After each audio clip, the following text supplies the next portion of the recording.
Movie को explain करने वाले हैं और इस मूवी का नाम है नताशा। इस मूवी के शुरुआत में हम लोग एक लड़के को देखेंगे। उसके घर में कुछ दिनों के लिए उसके अंकल और आंटी रहने के लिए आते हैं और उनके साथ आती है उनकी बेटी नताशा। एक बार जब मार्क के अंकल और आंटी को कहीं काम पड़ता है तब वो लोग बाहर जाते हैं। इसी बीच नताशा मार्क के कमरे में आती है और बातों ही बातों में वो मार्क का लैपटॉप ऑन करती है। यहाँ उसे मार्क की देखी हुई गंदी वीडियोस दिखती हैं। नताशा मार्क से इसके बारे में पूछती है। इसके बाद यहाँ पर इन दोनों के बीच में क्या होता है ये हम लोग इस वीडियो में आगे देखेंगे। तो चलिए इस मूवी को शुरू करते हैं। मूवी के स्टार्टिंग में हम लोग मार्क को देखते हैं। वो एक 16 साल का लड़का है जो कि अपने दोस्तों के साथ पार्टी कर रहा था। यहाँ पर वो एक लड़की के पास आता है लेकिन वो लड़की उसे प्लेजर नहीं देती है और उसके साथ धोखा हो जाता है। इसके बाद वो अपने घर जाता है और अपने लैपटॉप में जॉनी भाई की वीडियोस देखकर हाथ गाड़ी चलाता है। सुबह में उसकी मॉम आकर उसे उठाती है और वो कहती है आज तुम्हारे अंकल और आंटी आने वाले हैं। कुछ ही देर के बाद मार्क के अंकल और आंटी आते हैं। उसकी आंटी का नाम जीना था। जीना जब सभी को खाना सर्व कर रही होती है तब मार्क उसे ही देख रहा था। डिनर करने के बाद मार्क अपने सिस्टर से मिलता है। यहाँ पर उसकी सिस्टर उसे बताती है कैसे जीना के ड्रेस की वजह से सभी लोग उसे ही देख रहे थे। तभी इनकी मॉम यहाँ आकर उन्हें समझाती है और वो कहती है ये तो रसिया का फैशन है और हम लोगों को उन्हें उनके कपड़ों से जज नहीं करना चाहिए। जीना की एक पहले भी शादी हो चुकी थी जिससे उसे एक बेटी है जिसका नाम नताशा है। नताशा को लाने के लिए उसकी माँ जीना उसके पास जाती है। वो दोनों जब रसिया से लौटते हैं तब सारे फैमिली वाले उन्हें लेने के लिए एयरपोर्ट पर जाते हैं। यहीं पर मार्क पहली बार नताशा को देखता है। अभी नताशा की उम्र 14 साल थी। यहाँ आने के बाद मार्क के अंकल और जीना शादी कर लेते हैं। सारे लोग इस पार्टी में बहुत खुश थे लेकिन इस पार्टी में नताशा बोर हो रही थी। तभी मार्क की मॉम उससे ये कहती है हमारे बीच यहाँ नताशा बोर हो रही है, तुम नताशा को ले जाकर हम लोगों का घर दिखाओ। इसके बाद मार्क नताशा को अपना घर दिखाने के लिए ले जाता है। घूमते हुए मार्क उसे अपने कमरे तक लेकर जाता है। यहाँ आने के बाद नताशा उससे पूछती है तुम यहाँ क्या करते हो। मार्क कहता है मैं ज्यादातर अपने रूम में टीवी देखता हूँ। तब नताशा उससे पूछती है क्या तुमने यहाँ किसी लड़की के साथ मेकआउट नहीं किया है। ये सुनकर मार्क बहुत हैरान था। वो नताशा से कहता है तुम तो सिर्फ 14 साल की हो और तुम इस तरह की बातें कैसे कर सकती हो। तब नताशा उससे कहती है मैं बहुत सारे आदमियों के साथ ऐसा कर चुकी हूँ और अगर तुम चाहते हो तब मैं तुम्हारे साथ भी वैसा कर सकती हूँ। ये सुनकर मार्क उससे कहता है मेरे अंकल ने तुम्हारी मॉम से शादी की है और इस वजह से हम लोग कजन हैं। तब नताशा कहती है मैं अपने मॉम से बहुत नफरत करती हूँ क्योंकि उनका कई मर्दों के साथ अफेयर रह चुका है और वो बचपन से ये सब देखते आ रही है। नताशा की बातों को सुनकर मार्क चुप हो जाता है। रात में मार्क की मॉम उससे कहती है नताशा पहली बार इस देश में आई है और इसलिए यहाँ तुम्हें ही उसका ख्याल रखना होगा और तुम्हें उसके साथ समय बिताना होगा क्योंकि यहाँ उसका कोई भी दोस्त नहीं है। मार्क अपनी मॉम की सारी बातों को सुन रहा था लेकिन सिर्फ वही जानता था कि नताशा कैसी लड़की है। इसके बाद मार्क नताशा के घर में जाता है। यहाँ जीना उसे बताती है नताशा को अकेले रहना पसंद है और वो काफी अलग है। अगर वो कभी भी तुमसे गुस्सा हो जाए तब तुम उसकी बातों का बुरा मत मानना। इसके बाद नताशा की मॉम उसे बाहर बुलाती है लेकिन हमेशा की तरह इन दोनों के बीच में कुछ बात को लेकर अनबन चल रही थी जिसकी वजह से नताशा बहुत गुस्सा थी और वो गुस्सा होकर यहाँ चली जाती है। अब मार्क भी उसके पीछे पीछे आता है।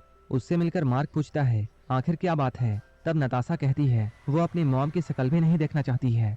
मेरी मॉम मुझे यहाँ लेकर आई है और यहाँ आने के बाद मेरी लाइफ बिल्कुल बोरिंग हो चुकी है। इसके बाद मार्क उसे अपने दोस्त रूफर के पास लेकर जाता है। यहाँ पर नताशा रूफर से मिलती है। जब वो मार्क के साथ में होती है तब वो रूफर के बारे में उससे पूछती है। मार्क बताता है उसके पेरेंट्स का डिवोर्स हो चुका है और रूफर यहाँ पर अकेला ही रहता है।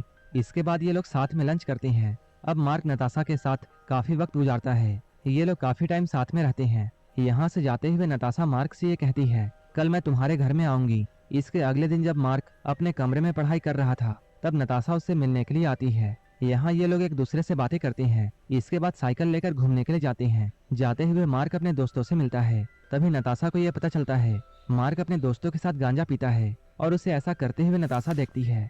वो मार्क से पूछती है क्या वो स्मोक कर सकती है। इसके अगले दिन जब नताशा मार्क के घर में आती है तब मार्क उसे स्मोक करने के लिए बीड़ी देता है।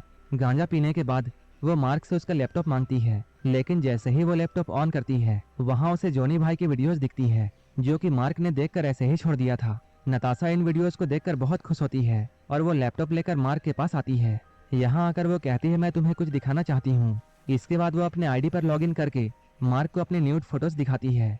साथ ही साथ वो उससे ये कहती है वो भी इस तरह की वीडियोस बनाती है और यहीं पर वो मार्क को सेड्यूस करने की कोशिश करती है। इसके बाद वो अपने कपड़े उतारने लगती है। नताशा को ऐसा करता हुआ देखकर मार्क भी अपने आप पर कंट्रोल नहीं रख पाता है। इसके बाद ये लोग न्यूड होकर यहीं पर वो वाली वीडियोस देखते हैं नताशा कहती है वो 12 साल की उम्र से ही ये सब कर रही है। वो ये सब पैसों के लिए करती थी, जिसके बारे में उसकी मॉम को पता चल गया था और उसकी मॉम उसके सारे पैसे लेना चाहती थी और यही वजह थी कि वो अपनी मॉम से बहुत नफरत करती है। इसके बाद ये लोग हर रोज मिलते थे और मिलकर भयंकर घपाघप करते थे। धीरे धीरे मार्क को नताशा से प्यार होने लगता है। इसके बाद वो उसे घुमाने के लिए बहुत सारी जगहों पर लेकर जाता है। इसके कुछ दिनों के बाद मार्क के अंकल और जीना बाहर जाती हैं, इसलिए नताशा मार्क के घर पर ही रुकती है। रात को ये लोग चैटिंग करते हैं और एक दूसरे को गुड नाइट कहकर सोने के लिए जाते हैं। लेकिन चाहती है, मार्क कहता है ये तुम्हारा ही घर है। तब नताशा मार्क से ये कहती है, मेरी मॉम तुम्हारे अंकल को चीट कर रही है क्योंकि अभी भी उनका किसी और के साथ अफेयर चल रहा है और मैंने ये बात तुम्हारे अंकल को बता दी है, लेकिन उन्होंने मेरी बात का भरोसा नहीं किया और वो अब मुझे ही झूठी समझते हैं। कुछ दिनों के बाद मार्क के अंकल और आंटी घर आते हैं और वो लोग नताशा को अपने साथ चलने के लिए कहते हैं, लेकिन नताशा उनके साथ जाना नहीं चाहती है। वो कहती है वो यहीं पर रहना चाहती है। तब उसकी मॉम बहुत गुस्सा हो जाती है और वो कहती है, मुझे अच्छी तरह पता है कि तुम यहाँ क्यों रहना चाहती हो और मुझे ये सब पता है कि तुम मार्क के साथ क्या करती हो। अपने मॉम के मुंह से ये सब सुनकर नताशा बहुत गुस्सा होती है और वो जीना पर हमला कर देती है। उसके डैड उसे ऐसा करने से रोकते हैं। इसके बाद नताशा की मॉम जबरदस्ती उसे अपने साथ ले जाती है। अगले दिन मार्क नताशा के घर में जाता है। यहाँ आकर वो जीना से सॉरी कहता है। जीना उससे कहती है इसमें तुम्हारी कोई गलती नहीं है और वो मार्क के सामने नताशा की बुराई करती है। वो कहती है वो एक बहुत बिगड़ी हुई लड़की है और उसके कई बड़े बड़े मर्दों के साथ अफेयर रह चुका है, लेकिन तुम तो अभी बच्चे हो। ये कहकर वो मार्क को यहाँ से जाने के लिए कहती है और जीना यहाँ मार्क को नताशा से मिलने नहीं देती है। उसी रात नताशा अपना सारा सामान लेकर मार्क के घर में जाती है। यहाँ आकर वो मार्क को ये बताती है वो फ्लोरिडा जा रही है। वो मार्क से पूछती है क्या वो भी उसके साथ आना चाहेगा। ये कहते हुए वो उसे बताती है, मेरी मॉम और तुम्हारे अंकल का डिवोर्स हो चुका है और ये सब मेरी ही वजह से हुआ है क्योंकि मैं तुम्हारे अंकल के साथ सोई थी ताकि उन दोनों का रिश्ता खराब हो जाए और मैं ये नहीं चाहती थी कि मेरी मॉम तुम्हारे अंकल की जिंदगी बर्बाद कर दे। उस रात नताशा मार्क के घर पर ही रुकती है। जब सुबह होती है तब मार्क उसे अपने बचाए हुए कुछ पैसे देता है जिससे उसकी थोड़ी हेल्प हो जाए। इसके बाद जैसे ही सुबह होती है नताशा अपना सारा सामान लेकर यहाँ से चली जाती है।